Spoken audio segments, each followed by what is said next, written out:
بسم اللہ الرحمن الرحیم الحمدللہ رب العالمین والصلاة والسلام علی اشرف الخلائق اجمعین سید الاولین والآخرین امام المرسلین و خاتم النبیین سیدنا و مولانا و شفیعنا و حبیبنا و حبیب الہ العالمین وعلی اہل بیتہ الطیبین الطاہرین الہداۃ المہدیین و صحبہ الاجمعین۔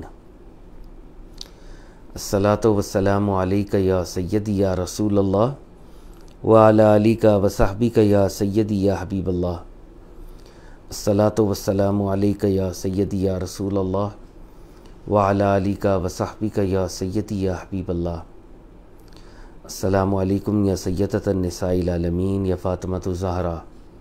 السلام علیکم یا امیر المومنین یا علی مولا۔ السلام علیکم یا ابا محمد الحسن۔ السلام علیکم یا ابا عبداللہ الحسین۔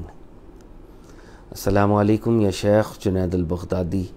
السلام علیکم یا شیخ علی بن عثمان حجویری۔ السلام علیکم یا شیخ عبد القادر جیلانی۔ السلام علیکم خواجہ معین الدین چشتی اجمیری۔ السلام علیکم یا حضرت سید میرا حسین زنجانی۔ خواتین حضرات، ہمارے سب کانٹیننٹ میں بہت بڑے صوفی مسٹک گزرے ہیں۔ شیخ علی بن عثمان حجویری رحمۃ اللہ تعالیٰ علیہ، ان کی دو کوٹیشنز ہم ہمیشہ سے پڑھا کرتے ہیں۔ آپ نے ایک جگہ فرمایا میں بارگاہ رب العزت میں استخارہ کرتا ہوں۔ فرماتے ہیں استخارے کا مطلب ہے اللہ سے خیر طلب کرنا۔ ہم بارگاہ رب العزت میں پروفٹ صلی اللہ علیہ وآلہ وسلم کا واسطہ پیش کرتے ہیں، تمام انبیاء کا واسطہ پیش کرتے ہیں، اللہ رب العزت سے استخارہ کرتے ہیں، خیر طلب کرتے ہیں کہ ہمارا یہاں پر بیٹھنا سننا سنانا نفع بخش ہو، آمین یا رب العالمین۔ حضرت علی حجویری نے ایک جگہ یہ بھی فرمایا تھا، سننے والے کا مقام بولنے والے سے بڑھ کر ہے، کیونکہ جو سنتا ہے وہ رب تعالیٰ کی رضا کے لیے سنتا ہے، جو بولتا ہے کبھی رب کی رضا کے لیے بولتا ہے، بہت دفعہ اپنی ذات اور اپنے نفس ہی کو راضی کر رہا ہوتا ہے۔ ہم رب العزت سے دعا کرتے ہیں میرا بولنا، ہم سب کا سننا پروردگار آپ کی رضا کے لیے ہو، ہماری ذات اور ہمارے نفس کی رضا کے لیے نہ ہو، آمین یا رب العالمین۔ خواتین و حضرات، پچھلے کچھ عرصے سے ہم the reconstruction of religious thought in Islam, یہ لیکچر جو علامہ اقبال کے ہیں ان کو ہم ورڈ ٹو ورڈ پڑھنے کی کوشش کر رہے ہیں۔ یہ ورڈ ٹو ورڈ پڑھنے کی کوشش اس لیے کر رہے ہیں کہ علامہ اقبال ایک بہت بڑا مائنڈ، ایک بہت بڑی کانشسنس، ایک بہت بڑے شعور کے مالک تھے، اور ان کا ایک ایک لفظ، ان کا ایک ایک فقرہ اتنا قیمتی، اتنا اہم ہے کہ جب تک اس کو پڑھا نہیں جائے گا ورڈ ٹو ورڈ، تب تک ہم علامہ اقبال کی کانشسنس سے، علامہ اقبال کے شعور سے، اور وہ جو دلائل اور جو آرگومنٹس دے رہے ہیں ان تک ہم پہنچ نہیں پائیں گے۔ تو یہ طریقہ کار اللہ رب العزت نے ہمیں سجھایا۔ ہم نے اس طریقے کے تحت ہمارے سب کانٹیننٹ کے بہت بڑے صوفی مسٹک حضرت علی حجویری، ان کی کتاب کشف المحجوب کو بھی پڑھنے کا شرف حاصل کیا، اور ایک لیول پہ یہ کشف المحجوب ہی کا فیض میں تو کہوں گا اس کو، کہ ہمیں یہ سمجھ آئی کہ بڑے لوگوں کی بڑی باتوں کو ورڈ ٹو ورڈ پڑھنا چاہیے، چاہے آپ سلو پڑھیں چاہے بہت سلو پڑھیں، لیکن ورڈ ٹو ورڈ پڑھیں، اور اس سے جو ٹیکسٹ کھلتا ہے، جس طرح سے آپ کو اللہ فہم عطا کرتے ہیں شاید وہ ویسے عطا نہیں کرتے۔ یہ ایک ہم نے آبزرویشن ہماری رہی ہے۔ اور دوسری آبزرویشن میں آغاز میں دوں گا، the reconstruction of religious thought in Islam is a complicated text and we do not claim any scholarship. ہم یہ کہہ ہی نہیں رہے کہ ہم بڑے دانشور ہیں اور ہمیں اس ٹیکسٹ کی سمجھ آ گئی ہے، ہمیں اس ٹیکسٹ کی بڑی معمولی طالب علمانہ سمجھ ہے، اور مل جل کے جب ہم پڑھتے ہیں تو ہماری سمجھ میں اضافہ ہوتا ہے، اور ہماری سمجھ انفیکٹ بہتر ہوتی ہے۔ اس ٹیکسٹ کے ساتھ جو لوگوں نے کیا ہے وہ ایک اہم بات ہے کہ جب اس کے ترجمے بھی کیے گئے، جب اس پر گفتگو بھی کی گئی، یہ تو آلریڈی مشکل تھی، تو اس کو مزید مشکل بنا دیا گیا۔ اس نظریے سے اور اس انداز سے شاید ہم ذاتی طور پر تھوڑا سا اختلاف کرتے ہیں طالب علمانہ طور پہ۔ ہمارے خیال میں اس طرح کے مشکل ٹیکسٹ کو سمپلیفائی کر کے بتانے کی ضرورت بھی ہے اس ایڈیم میں، اس جارگن میں جس میں ہماری یوتھ آج کل کنورس کرتی ہے. تو ہماری یہ جو ساری کاوش ہے اس میں ہم شاید غلطیاں بھی کریں، شاید ٹھوکریں بھی کھائیں، لیکن اس کے پیچھے ایک انٹینٹ ہے کہ نوجوان نسل تک، ہماری یوتھ تک، وہ university going students who go to business schools, law schools, art schools, وہ speak in a particular idiom, ان تک خاص طور پہ علامہ کا یہ پیغام کسی طرح پہنچ جائے. ہماری یہی نیت ہے، اور خدا نہ خواستہ نہ اس کنٹینٹ نے کبھی وائرل ہونا ہے، اور نہ یہ ہماری انٹینٹ ہے. ہماری انٹینٹ ہے کہ اس کنٹینٹ کو، علامہ کی بات کو آگے بتایا جائے، پھیلایا جائے. تو آج ہم جہاں پہ لاسٹ ٹائم کانورزیشن ہوئی تھی وہیں سے کانورزیشن کو آگے لے کے چلیں گے. اور علامہ اقبال کے پیج نمبر میرے پاس جہاں تک ہم پہنچے ہیں، پیج نمبر 21 ہے. یہ ریڈنگز کا ایڈیشن ہے، اس کو ہم کنسلٹ کریں. ویری اکنامیکل، آپ لوگ بھی اس کو لے سکتے ہیں، اور اگر آپ کو موقع ملے تو ورڈ ٹو ورڈ آپ اس لیکچر کے ساتھ بعد میں اس کو دیکھ بھی سکتے ہیں. لاسٹ ٹائم کی جو کانورزیشن ہوئی تھی ایک ریکیپ کے لیول کے اوپر اگر ہم اس کو دیکھ لیں تو علامہ محمد اقبال ابھی 2 لیولز پہ کانورزیشن کر رہے ہیں. لیول نمبر 1، یہ کائنات خدا کا مظہر ہے. This universe reflects God. This universe is a symbol of God. اور اس سمبل کی جب تک ہم اس پر غور نہیں کریں گے، اور غور کیسے کریں گے؟ سینس پرسیپشن سے. رب العزت نے جو ہمیں 5 سینسز دی ہیں، ریشنالٹی دی ہے، اس لیول کے اوپر اس کائنات پر غور کرنا، جس کو فلاسفرز امپیریکل ہونا کہتے ہیں، جو سائنس کی بھی بنیاد ہے. تو علامہ کہہ رہے ہیں یہ قرآن کی اسپرٹ ہے. امپیریکل ہو جاؤ، سمبلز آف گاڈ کائنات کو سمجھو اور امپیریکل ہو جاؤ. اور یہ جو امپیریکل آپ ہوگے، جب آپ چیزوں کو اپنی 5 سینسز سے دیکھو گے، تو یہ خدا تک پہنچنے کا ایک وسیلہ اور ایک طریقہ ہے. علامہ یہ بات خاص طور پر ان مسلمانوں کو کہہ رہے ہیں جو 5 سینسز کو ادنا سمجھتے تھے، جو عقل کو ادنا سمجھتے تھے.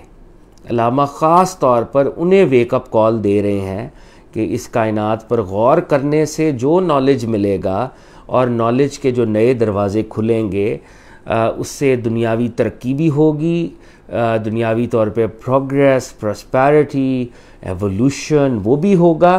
اور خدا ہم سے یہ چاہتے ہیں کہ اس نیچر کے اندر جو کشمکش ہے، اس کشمکش کا انسان مقابلہ کرے اور آگے بڑھے. اور جب وہ اس نیچر کو ٹیم کرتا ہے for the benefit of humanity, not for any ulterior designs, not for domination, جب وہ یہ کرتا ہے، جب انسان یہ کرتا ہے، تو پھر اس کے سٹلر ایسپیکٹس جو اس کے اندر اس کے وجود میں ہیں، وہ ان کو بھی ایکسیس کرنا شروع کر دیتا ہے.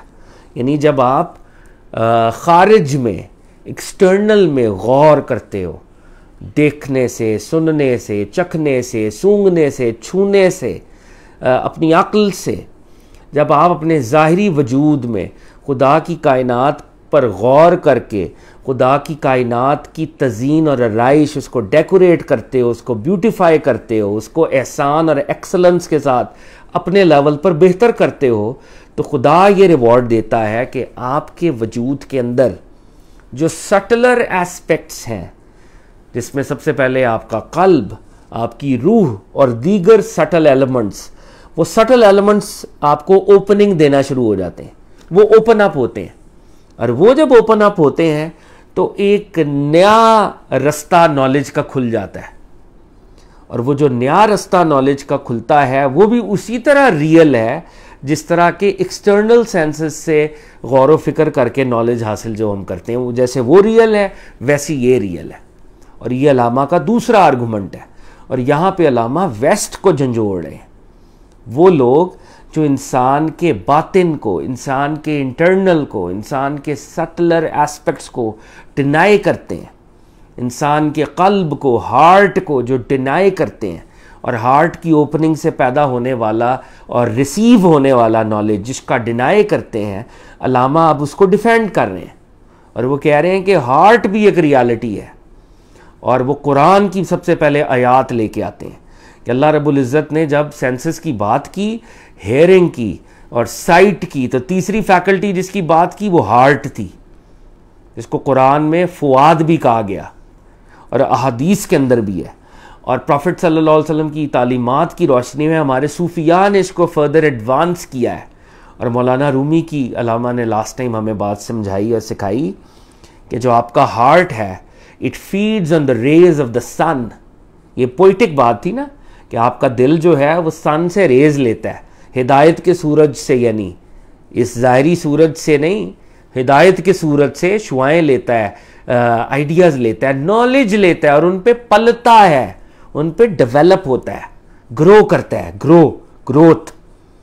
تو علامہ نے کہا، رومی نے کیا کہا تھا کہ ہارٹ ایک انر انٹیوشن ہے جو ریز آف دا سن یعنی ہدایت والا سورج اس کے ساتھ کانٹیکٹ میں آتا ہے اور گرو کرتا ہے، اور اس ذات حق کو یا رب تعالیٰ کو فلسفی میں ہم کہیں گے ریالٹی وتھ کیپٹل آر۔ تو ریالٹی وتھ کیپٹل آر کے دو ایسپیکٹس ہیں، اس ذات حق کے دو جہتیں ہیں، ایک جہت ہماری عقل کو عطا ہوتی ہے، سینس پرسیپشن کو عطا ہوتی ہے، اور وہ یہ عالم ظاہر ہے جس میں اللہ تعالیٰ کی تخلیق کی نشانیاں ہمارے سامنے ہیں، اور جب ہم ذات حق کے اس ایسپیکٹ کا مشاہدہ کر رہے ہیں تو ہم ذات حق کے ایک انڈائریکٹ مگر ریئل مشاہدے میں ہیں، اور جب ہماری ہارٹ کی اوپننگ ہوتی ہے تو ہم ذات حق کی ایک اور ایسپیکٹ کو ایکسیس کرتے ہیں اس کے فضل اور اسی کے کرم سے۔ اب جب ہارٹ کے لیول پر ذات حق کا مشاہدہ ہوتا ہے، ایک نئی اوپننگ، ایک نیا وہ دروازہ کھلتا ہے، وہ در جب کھلتا ہے تو ہم اس کو ایک اور ایسپیکٹ میں پرسیو کرتے ہیں، اور یہ بھی بہت ریئل نالج ہے، مگر یہ ڈائریکٹ نالج ہے، اس میں ایک ایلیمنٹ آف ڈائریکٹنس ہے۔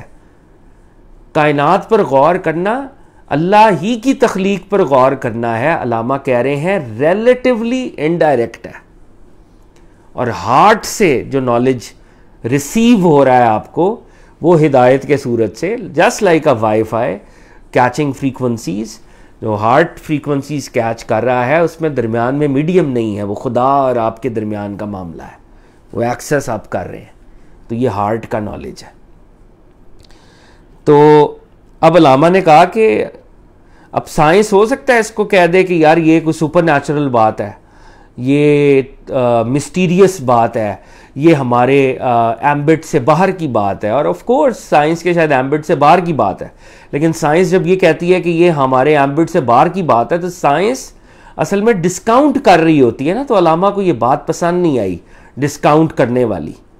تو علامہ نے کہا ہارٹ سے ملنے والا نالج اتنا ہی ریئل ہے جتنے دیگر نالجز ہیں، اور یہ کوئی مسٹیریس اسپیشل فیکلٹی نہیں ہے، رب العزت نے ہر کسی کو ہارٹ کی فیکلٹی دی ہوئی ہے، وہ اس کو ڈیولپ کرے یا اس کے اوپر غور و خوض اگر نہیں کرے تو یہ اس کا مسئلہ ہے، but heart is given to everyone. تو اب یہ جو لاسٹ ٹائم بات ہوئی تھی، اگر ہم وہ 2 لائنز پچھلی بھی پڑھ لیں تاکہ ہم آگے اس سے جڑ جائیں، میں اگر کوئکلی پڑھوں تاکہ ایک ربط بھی پیدا ہو جائے، تو علامہ کہہ رہے تھے to the primitive man, page number 20 سے بھی پڑھ رہا ہوں، to the primitive man all experience was supernatural. Primitive آدمی کے لیے، پرانے زمانے کے آدمی کے لیے تو ہر چیز ہی سپر نیچرل تھی، اس کے لیے تو بارش کا ہونا بھی سپر نیچرل شاید اس کو لگتا۔ prompted by the immediate necessities of life, he was driven to interpret his experience, and out of this interpretation gradually emerged nature in our sense of the word. تو کہہ رہے ہیں کہ انسانی ضروریات نے اس کو پرومپٹ کیا کہ وہ اپنے تجربے کو، کیفیات کو انٹرپریٹ کرے۔ انسان نے جب دیکھا کہ اس کے ارد گرد مختلف چیزیں تبدیل ہو رہی ہیں، بارشیں ہو رہی ہیں، سیلاب آ رہے ہیں، زلزلے آ رہے ہیں، تو جنریشن بائی جنریشن اس کو ضرورت لاحق ہوئی کہ وہ ان تجربات کو انٹرپریٹ کرے اور جب اس نے ان تجربات کو انٹرپریٹ کیا تو اس نے نیچر کو ڈسکور کر لیا in our sense of the word. اب ہم کیا کہتے ہیں؟ قانون فطرت، فطرت کے قوانین ہیں، نیچر کے لاز ہیں. بارش یوں آتی ہے، زلزلے یوں ہوتے ہیں. تو ہم نے with the passage of time in forces کو جو کہ خدا نے اتاری تھی ان کو ڈسکور کر لیا. ہزاروں سال پہلے کے انسان کے لیے بارش بھی ایک مسٹیکل چیز ہو سکتی تھی، ایک مسٹیریس فینامنن ہو سکتا تھا، لیکن ہم نے ان کیفیات کو سمجھ کے تشریح کر کے قوانین ڈسکور کر لیا اور ہم نے کہا یہ سائنٹیفک ہو گئی بھئی، اس کے نیچر کے لاز ہمیں پتہ چل گئے. تو علامہ امپلائی کیا کرنا چاہ رہے ہیں؟ امپلائی یہ کرنا چاہ رہے ہیں کہ بھائی ہارٹ کے بارے میں بھی with the passage of time جب ریسرچ کی جائے گی فواد کے بارے میں، اس انر انٹیوٹیو فیکلٹی کے بارے میں، تو ہو سکتا ہے کہ انسان اس کے بھی لاز کو ڈسکور کر لے. اور ہمارے صوفیاء نے تو جیسے ایک اللہ والے درویش ہمیں جیسے بتاتے ہیں کہ صوفیاء کے پاس رب العزت کی عطا سے اس کائنات میں 1200 ایلیمنٹس کا نالج ہے. سائنس نے تو ابھی 6 7 8 9 ڈائمینشنز کا نالج حاصل کیا ہے، یا ویوز کا یا ڈائمینشنز کا. تو صوفیاء کے پاس تو 1200 ڈائمینشنز انہوں نے ڈسکور کی ہوئی ہیں. For them it's a science, for a commoner it is supernatural نیچرل، لیکن انہوں نے ڈسکور کیا ہوا ہے. تو جب سائنس بھی ڈسکور کر لے گی ہارٹ کے نالج کو تو وہ ان کے لیے بھی سائنس بن جائے گی. تو اس کو ڈسکاؤنٹ نہ کریں پریمیٹیو کہہ کے، سپر نیچرل یا مسٹیریس کہہ کے، اس کی ریالٹی کو سمجھیں. یہ علامہ اقبال ہمیں یہاں پر میسج دے رہے ہیں. تو کیا فرما رہے ہیں؟ دا ٹوٹل ریالٹی، یا اس کو ہم ٹوٹل کو ایبسلوٹ ریالٹی بھی پڑھ سکتے ہیں اپنی ماڈرن انگریزی کے حساب سے. ایبسلوٹ ریالٹی یعنی وہ ذات حق، حقیقت کبریٰ، دی ریل، خدا. اصل میں اصل الحقائق تو رب العزت کی ذات ہے نا. تو علامہ کہہ رہے ہیں the total reality, reality with capital R, which enters our awareness, جو ہمارے شعور میں انٹر ہوتی ہے، وہ ذات حق یا اس ذات حق کا وہ جو شعور ہے یا جو اس کی تجلیات ہیں جو ہمارے شعور میں انٹر ہوتی ہیں، and appears on interpretation as an empirical fact. اور ذات حق کی وہ نشانیاں جو ہمارے شعور میں امپیریکل فیکٹ کی طرح سامنے آتی ہیں. یعنی ہم جب سورج کو دیکھتے ہیں تو سورج ہمارے لیے ایک امپیریکل فیکٹ ہے کہ بھئی سامنے یہ سورج ہے، یا یہ پہاڑ ہے، یہ نانگا پربت ہے، یہ کیٹو ہے. تو ذات حق کی وہ نشانیاں جو ہماری اویئرنیس میں، ہمارے شعور میں ایک امپیریکل فیکٹ کے طور پہ ظاہر ہوتی ہیں، اسی ذات حق کے پاس has other ways of invading our consciousness. وہی ذات حق ہماری کانشیسنس کو ایک اور طرح سے بھی، یہ بھی پوئٹکلی کہہ رہے ہیں، انویڈ کر سکتی ہے. یعنی ہماری کانشیسنس میں وہ ایک اور طرح سے بھی داخل ہو سکتی ہے، وہی ذات حق. یعنی رب تعالیٰ کی نشانیاں ہماری اویئرنیس میں ایک تو ظاہر طور پہ اشیاء کے لیول پر، تخلیق کے لیول پر سامنے آ گئی، بھئی یہ بحیرہ عرب ہے، یہ انڈین اوشن ہے، یہ پیسیفک ہے، یہ فلانا بیچ ہے. ہماری کانشیسنس نے ظاہر کی چیزوں کو پکڑ لیا، سمجھ لیا. مگر اسی ذات حق کے پاس has other ways of invading our consciousness, وہ ہمارے شعور میں اور طریقوں سے بھی داخل ہو سکتی ہے. And offers further opportunities of interpretation. جب رب العزت اپنی نشانیوں کو کسی اور راستے سے داخل کریں گے تو پھر اور طرح کی تشریحات، کلیریفیکیشنز، انٹرپریٹیشنز کے بھی تو پھر دروازے کھلیں گے نا. پھر کشف المعجوب لکھی جائے گی، پھر عوارف المعارف لکھے جائیں گے، پھر یہ فوائد الفواد لکھی جائے گی، پھر یہ کتابیں بھی تو لکھی جائیں گی نا. ایک سائنس والے آدمی نے تھیوری آف ریلیٹیوٹی دی کیونکہ اس نے ذات حق کی تجلی کو ایک طرح سے پرسیو کیا، تو دوسری طرح سے جس کو تجلی ملی تو فتوحات مکیہ لکھی جائے گی، فصوص الحکم لکھی جائے گی، وہ دیگر سورسز آف نالج یا دی ریکنسٹرکشن لکھی جائے گی فار دیٹ میٹر. تو ادر موڈز آف انٹرپریٹیشن بھی تو آئیں گے نا سامنے پھر. تو علامہ کا یہ جملہ لمبا ہے مگر بہت خوبصورت ہے. The total reality which enters our awareness and appears on interpretation as an empirical fact has other ways of invading our consciousness and offers further opportunities of interpretation. The revealed and mystic literature of mankind bears ample testimony to the fact that religious experience has been too enduring and dominant